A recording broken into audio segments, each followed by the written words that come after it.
Halo Bisian semuanya, berjumpa lagi dengan saya Henry Vincent selaku founder dan CEO dari Bisia di acara BizTalk, acara yang ngobrol-ngobrol santai berdiskusi terkait bisnis dan investasi bersama dengan pakar di bidangnya.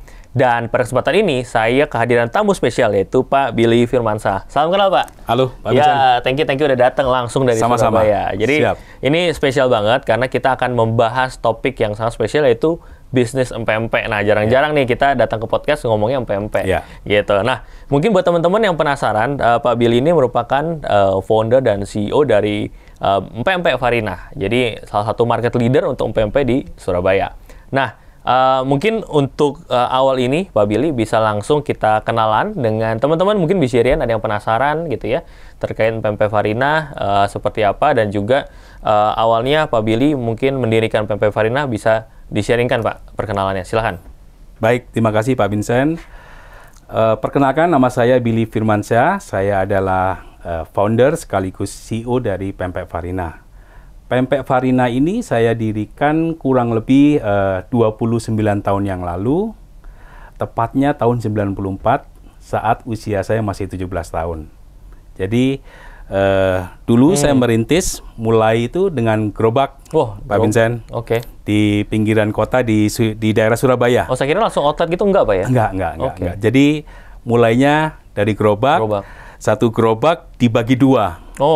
Waktu itu saya mulai sama ada saudara, dia menjual ada jualan martabak Bangka, saya Pempek Palembang. Satu gerobak untuk dua produk. Kombinasi lah ya. Waktu itu namanya masih Pempek 99. Pempek 99 ya? Oh, belum Pempek Farina? Belum. Oke. Tapi waktu dulu itu langsung apa yang membuat akhirnya mau bikin pempek gitu? Mungkin ada keluarga yang punya resepnya atau memang dari dulu demen atau gimana tuh Pak?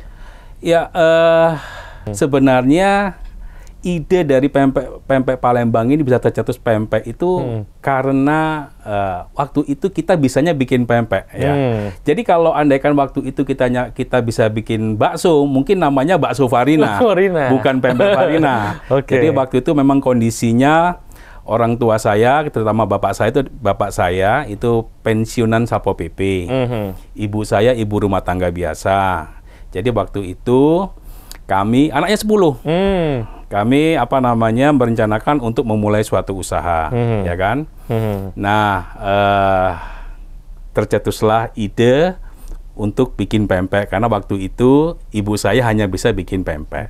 Nah, ibu saya yang bikin karena sudah tua, saya yang jalan gerobak di pinggiran kota Surabaya. Berarti udah di gerobak nih teman-teman. Jadi sekarang total outlet udah berapa Pak? Total outlet kita 50-an ya. 50-an ya. Yang tersebar di beberapa daerah di Indonesia. Ada di Surabaya, Sidoarjo, Malang, Gresik, terus Bali, Jogja dan Solo. Berarti kalau yang franchise berapa persen tuh Pak? Kita franchise masih sedikit ya, kurang lebih hanya 5% ya. 5%. Yang lainnya kita milik sendiri. Ya. Memang nggak fokus ke franchise sebenarnya ya? Iya, karena jujur kita fokusnya untuk membangun ini sendiri gitu loh. Seperti itu. Berarti outlet pertama itu di Surabaya juga? Outlet pertama di Surabaya. Di Surabaya. Itu di ada kayak stand alone gitu atau gimana tuh Pak? Di waktu itu pertama kali itu di PGS ya, Pusat Grosir Surabaya. Setelah itu nambah lagi di JMP waktu itu. Itu masih berupa kayak food court lah. Itu ngumpulin dari omset gerobak tadi itu Pak? Iya, betul. Jadi ngumpulin. Jadi memang kita beberapa waktu hidupnya prihatin dulu supaya kita bisa ngumpulin dana untuk pengembangan usaha. Iya. Tapi memang bisnis yang kalau kita bilang bisa sustain dan bertahan itu memang dari setengah mati dari awal dulu tuh Pak. Perjuangannya gitu ya. Biasanya seperti itu. Biasanya seperti itu. Berarti kalau dari sisi resep itu Pak, resep produknya itu apakah ada trial dan error juga ya? Atau memang udah enak nih pasti punya dari ibu gitu? Atau gimana Pak? Enggak, kalau dulu itu awal-awal mulai jualan dulu, pempek kapal selam itu terutama ya. Kapal selam. Itu bentuknya nggak kayak kapal selam. Oh gitu. Bentuknya kalau boleh saya ngomong kayak kapal keruk gitu. Jadi nggak karu-karuan. Okay. Cuma waktu itu kan saya harus jualan. Ya sudah jualan aja lah gitu ya. Dan apa namanya memang perintisan itu hal yang paling luar biasa. Bersyukur tapi saya bersyukur bisa merasakan usaha atau perjuangan saat perintisan dulu. Seperti itu. Itu tahun berapa tuh, Pak? Tahun berapa? Tahun 94. Saat usia saya masih 17 tahun. Waduh, iya. 17 tahun. 94 ya. Saya baru lahir nih, 94. Iya. Jadi memang tahun 94 itu berarti untuk industri pempek pada waktu itu sama sekarang udah berbeda atau gimana, Pak? Beda, Pak. Jadi kalau saya lihat ya, dulu itu saya lihat potensinya bagus, ya. Pemain pempek saat itu masih jarang. Terus yang benar-benar serius juga apa namanya jarang. Jadi saya melihat itu peluang gitu ya. Bagaimana saya harus bisa membuat ini bisnis ini menjadi lebih baik seperti itu. Oke, kalau sekarang dengan banyaknya apa namanya, berarti kompetitor sekarang udah lumayan banyak juga dong ya, Pak? Lumayan ya. Nah, ya. Apa sih yang membuat pempek varian ini digemari gitu oleh konsumennya dan tetap orang nyari lagi? Ya, kalau saya lihat ya, yang saya rasakan selama ini mungkin di Surabaya ya, kita kan mungkin sudah, karena mungkin di Surabaya itu kita sudah banyak, kita market leader ya di Surabaya ataupun di Bali. Jadi mereka sudah terbiasa dengan produk kita ya, di mana selama ini kami memberikan produk itu yang berkualitas. Bukan hanya berkualitas produknya, tapi juga materialnya. Jadi untuk ikan-ikan yang kita gunakan itu ikan-ikan yang fresh. Jadi kita nggak pakai ikan frozen, nggak pakai. Oke. Jadi kita apa namanya banyak sekali kita menggandeng supplier-supplier ikan seperti itu. Ya, terus juga mungkin dari apa namanya dari cita rasa cuko kita kan memang berbeda. Mungkin kalau Pak Vincent ada kesempatan nanti boleh coba ini. Belum Jakarta nih harus order dulu nih kayaknya. Ya, siap. Iya. Berarti spesialisnya juga di cukonya itu beda tuh Pak ya rasanya. Iya. Kekuatan kita di cukonya. Oh, I see. Ya. Mungkin kalau kita ngomong pempek bolehlah semua bisa ngeklaim 11-12 ya, tapi kalau pempek itu kekuatannya emang di cukonya. Iya, rasanya enaknya di situ tuh. Iya, ciri khasnya di situ. Iya. Oke. Tapi kalau kita bicara target market nih Pak, dari awal itu ditentukan nggak sih, target marketnya pempek Farina itu yang seperti ini gitu, atau ada perubahan dari sisi yang sekarang nih, pempek Farina sekarang misalkan banyaknya ibu-ibu atau banyak anak muda, atau seperti apa tuh Pak? Ya, kalau target market dari awal, jujur waktu itu kan kita masih baru merintis ya.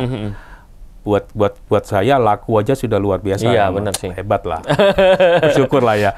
Tapi karena sudah terus kita belajar, apa namanya ada banyak pengetahuan.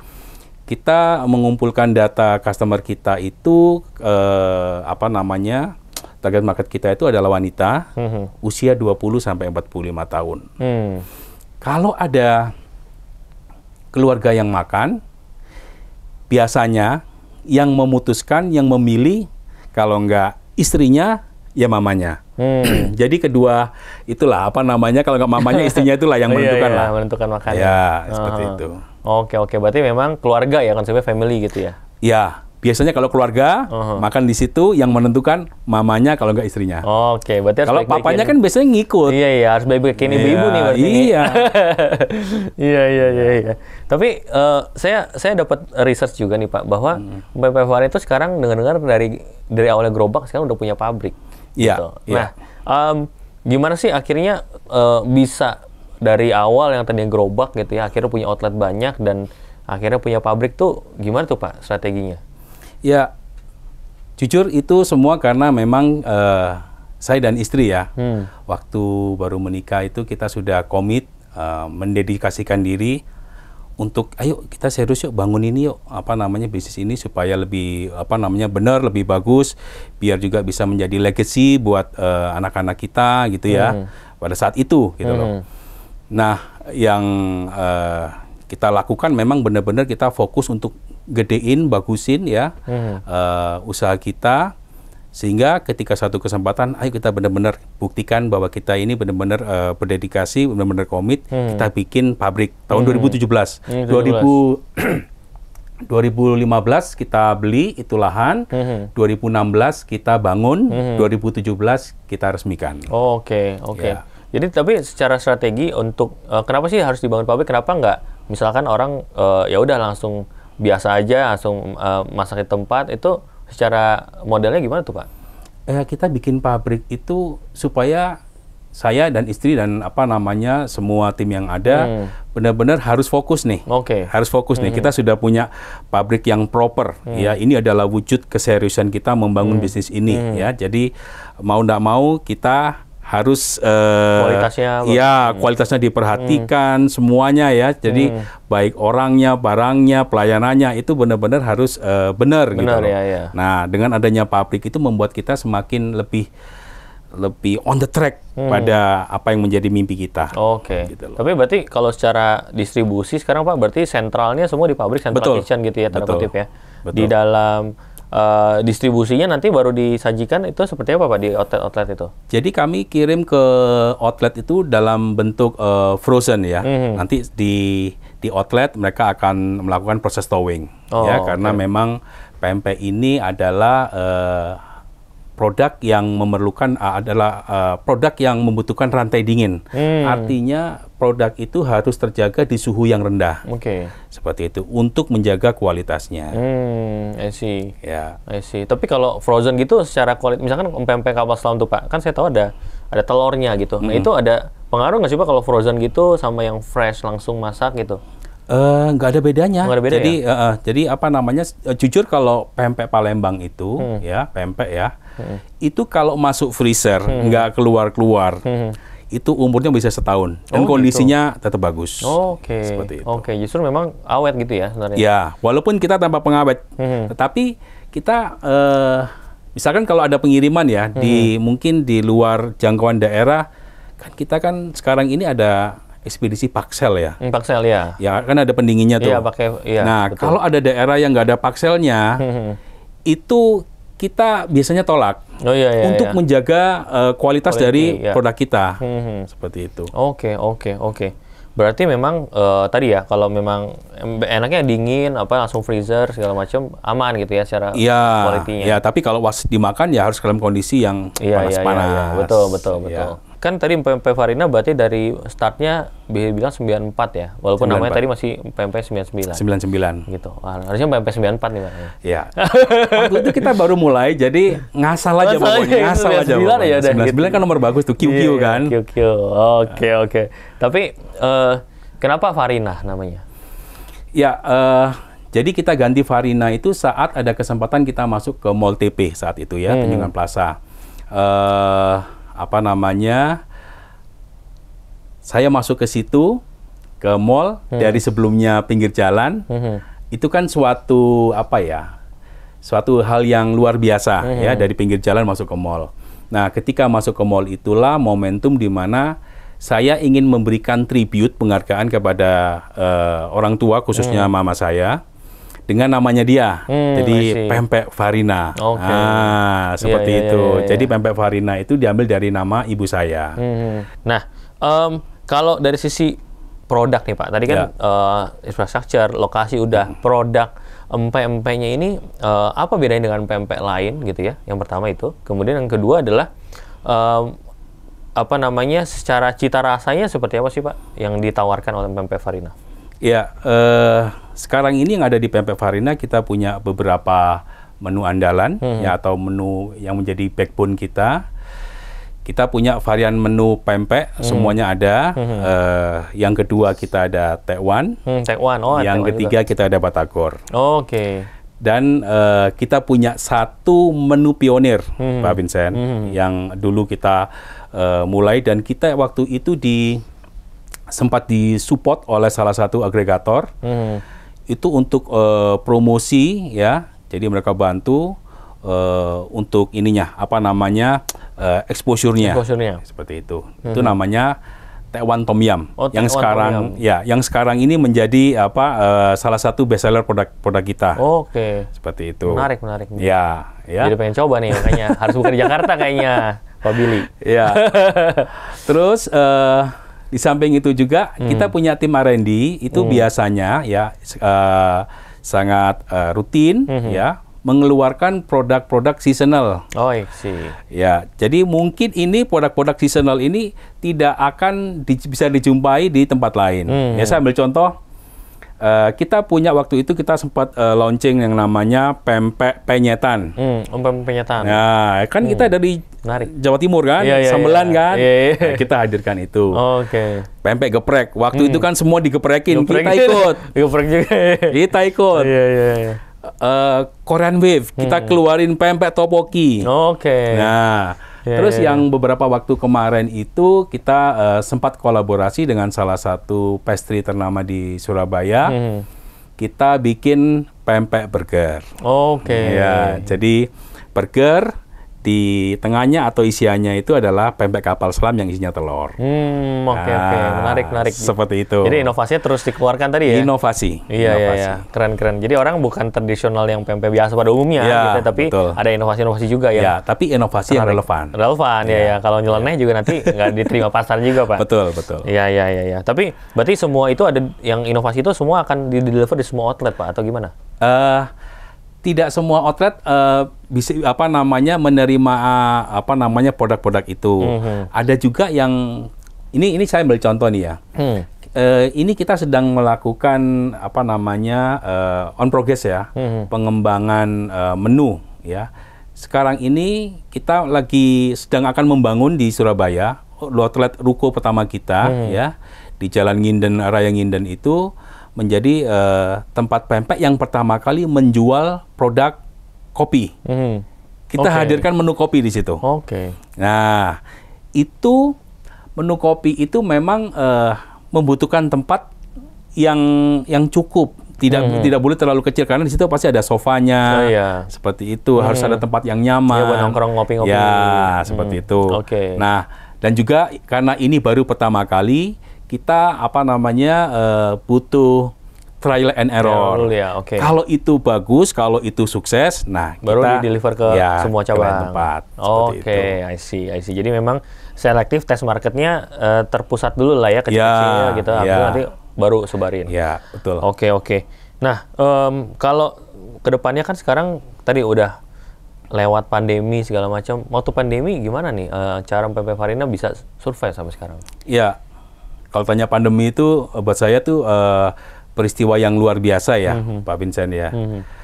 Kenapa? Dari situ kita itu bisa mendapatkan banyak jurus untuk bisa survive. Ini luar biasa. Ya, jadi saya bagikan ya. Waktu pandemi itu kita melakukan banyak hal ya. Ada 3 hal utama yang kita lakukan. Saya ingat itu sampai sekarang. Yang pertama kita merekrut para driver Gokar, Grabcar untuk menjadi mitra kita untuk menjual produk kita. Jadi di pinggir-pinggir jalan. Jadi waktu itu kita sempat sampai punya 86 armada. Di seluruh yang memenuhi jalan-jalan Surabaya, Gresik, Sidoarjo. Itu armada kita semua. Jadi kita menggandeng. Jadi kita menggandeng mereka seperti itu. Kita waktu itu kan driver itu kan tidak boleh ambil penumpang ya. Justru mereka lagi nggak ada penumpang juga. Nah, kita tawarkan seperti itu. Akhirnya mereka semua menerima, happy kan. Jadi akhirnya kita sempat kerjasama selama kurun waktu 8 bulan kalau nggak salah. Tapi itu pribadi nggak sama Gojeknya atau enggak, pribadi. Terus yang kedua, kita membuka saluran atau channel distribusi yang sebelumnya kita nggak ngerti, gitu loh. Nah, channel distribusi ini juga memberikan banyak sekali dampak pemasukan ke kita di saat waktu pandemi itu. Channelnya apa aja tuh, Pak? Kenapa? Channelnya apa aja? Jadi kita jual frozen food. Frozen food. Jadi pempek beku gitu. Awalnya nggak ada memang? Nggak ada. Nggak ada. Awalnya pempek ayam biasa. Iya. Ternyata di di luar sana itu banyak sekali membutuhkan pempek frozen food seperti itu. Gitu loh. Iya. Saya juga sempat kaget waktu itu. Ya, dan yang ketiga sampai sekarang ini kita lakukan yaitu kita membuka cloud kitchen atau ghost kitchen. Ya. Jadi waktu itu sempat saya panggil tuh ahlinya cloud kitchen dari Jakarta ke Surabaya. Kita belajar habis-habisan. Ya. Akhirnya kita buka outlet pertama itu di Gresik. Dan selama pandemi kita total buka itu 26 outlet. Oh, 26 outlet. Ya, artinya dari apa yang kita perbuat, kita usahakan itu memberikan dampak yang cukup signifikan terhadap pendapatan perusahaan. Jadi kalau dibilang pandemi itu hal terberat, buat saya ada iyanya, ada enggaknya. Kenapa? Dari situ kita belajar hal-hal yang baru. Dari situ kita belajar melakukan sesuatu yang sebelumnya kita nggak pernah pikirkan. Iya. Jadi ya saya juga berterima kasih dengan dengan adanya pandemi itu, gitu loh. Iya, ada hikmahnya lah. Hikmahnya, betul. Iya, kalau nggak kita jadi terpaksa inovasi itu. Iya. Dipaksa inovasi. Kita dipaksa inovasi, betul. Keren. Jadi ya hal terberat tanda kutip yang kemarin itu sudah terlewati. Sekarang kita waktu ngegas nih Pak, berarti ini. Waktunya ngegas. Betul.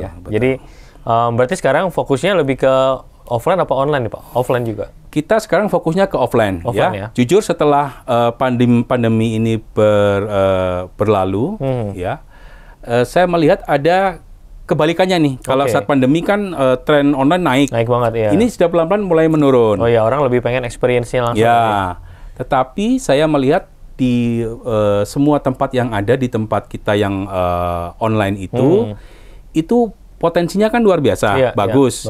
Kita sudah punya customer base di situ, ya kan? Betul. Nah, ini yang mau kita kembangkan lagi dengan kita membuka outlet offline. Seperti itu. Iya. Jadi tinggal kita convert di dalam offline-nya tadi. Ya, jadi customer online-nya udah dapat, tinggal nambahin customer offline. Oke. Nah, tapi kalau setelah berarti kan udah sekarang 94, berarti udah berapa tuh? Hampir 3 dasar wasa. 30 tahun nih. 30 tahun PMP fokus gitu ya. Tapi kalau kita bicara 10 tahun lagi Pak di 4 dasawarsa ke depan di 4 dasawarsa ya, 40 tahun PMP Farina atau bahkan 50 tahun itu apa sih visi dan bayangannya seorang Pak Billy untuk melihat PMP Farina ini? Ya, kalau kita bicara visi, jadi PMP Farina ini ingin menjadi perusahaan kuliner ya yang mampu menjawab kebutuhan masyarakat Indonesia dengan menghadirkan produk-produk yang inovatif, yang berkualitas, dan juga pelayanan yang prima. Tapi kalau kita bicara tentang program kerja kita ke depan, ada beberapa hal utama yang akan kita lakukan, di mana beberapa di antaranya itu kita ingin memperbesar ya kapasitas produksi kita. Produksinya pabrik yang tadi. Itu kan potensi juga peluang kan dibesarkan. Jadi apa yang akan kita besarkan melalui cara apa? Kita mulai menseriusi apa yang sudah kita lakukan dari beberapa hal yang kita lakukan saat pandemi. Saya ambil contoh yang distribusi. Distribusi ini pasarnya besar sekali. Kebetulan saat ini kita itu sudah punya 22 sertifikat BPOM. Sertifikat approve. Ya, seperti itu. Itu per PMP itu Pak, apa gimana tuh? Iya. Oh gitu. Jadi yang kita jual nanti di di pasaran itu semua sudah BPOM semua. Seperti 22, itu. Berarti semua jenis PMP di BPOM kan gitu ya. Dan juga kita mulai mengembangkan lagi channel kemitraan. Kan sewaktu pandemi sempat mati suri itu. Kita hidupin lagi. Dalam waktu dekat kita mau ikut pameran ya. Ya, di Jakarta. Ya, seperti itu. Juga kita jujur ya. Pingin sekali untuk memperluas ekspansi kita. Makanya sekarang ini kita coba menjajaki kerjasama dengan Biser ya. Semoga kita bisa mendapatkan hal yang baik dari sini. Dan ke depan kita tuh mau pingin gede ingin membesar dengan cara melalui IPO. Gitu, Pak Vincent. Siap. Mungkin ini jadi satu langkah lebih maju lah ya. Ya, jadi kita belajar lah. Belajar ya. Belajar dengan BISHARE. Jadi ya mirip lah ya, IPO mirip IPO mini dulu Pak ya. Betul. Oke. Nah, mungkin terakhir Pak Billy untuk closing statement ke teman-teman investor BISHAREian semuanya, kenapa harus ikut bergabung dan berinvestasi bersama di bisnis PMP Farina ini? Silahkan Pak. Oke. Ya, seperti yang saya sampaikan sebelumnya, kita ini sudah berpengalaman ya di bidang kuliner ini selama 29 tahun. Jadi kita sudah tahu pahit getirnya melalui bisnis ini ya. Kita juga sangat serius mendedikasikan diri untuk membangun bisnis. Beserta juga kita siapkan infrastrukturnya, berupa pabrik kita sudah punya, untuk mensupport apa yang menjadi mimpi kita ke depannya. Seperti itu. Dan terakhir, kita adalah market leader. Ya, karena kita mulainya di Surabaya, kita market leader di Surabaya dan juga Bali. Karena Bali ini sekarang ini sudah mulai juga kita kembangkan lebih banyak lagi outlet-outlet kita yang di sana. Seperti itu. Iya. Mantap. Jadi sebenarnya nggak cuma Surabaya ya Pak, nggak cuma stop dari Surabaya, Bali, bahkan tadi kita sempat ngobrol mau di luar situ juga, Jabodetabek dan lain-lain tadi ya. Iya, jadi mimpi kita ke depan tuh kita mau ekspansi dari Sabang sampai Merauke. Oke, mantap. Thank you Pak Billy atas waktunya. Sama-sama Pak Vincent. Jadi buat teman-teman yang tertarik untuk ikutan berpartner dan berinvestasi di bisnis PMP Farina ini, kita sedang ada untuk buka 2 outlet ya. Nah, ini kesempatan buat teman-teman yang memang tertarik untuk ikutan invest di BISHARE, bisa melalui aplikasi di bishare.id, juga websitenya. Jadi teman-teman langsung aja, karena saya lihat pre-ordernya juga udah lumayan banyak Pak. Jadi seru banget, jangan sampai kehabisan, karena ini cuma sekitar 1 miliaran yang dibutuhkan, dan teman-teman bisa invest mulai dari 1 juta kalau di BISHARE. Jadi siapapun yang demen kulineran segala macam sekarang bisa jadi ownernya juga nih. Gitu, bukan cuma jadi konsumen doang. Jadi buruan segera cek aja di website kita di bishare.id dan juga aplikasi kita. Dan kita juga ada promo menarik juga. Jadi begitu invest nanti akan langsung bisa dapat produknya tadi Pak ya. Saya dengar langsung. Jadi bisa langsung cobain gimana rasanya enaknya PMP Farina ini. Mungkin itu aja, sekian dari saya. Thank you Pak Billy atas waktunya. Sama-sama Pak Vincent. Ya, semoga lancar bisnisnya PMP Farina. Amin. Oke. I guess that's it. Thank you and see you in the next video. Thank you. Bye.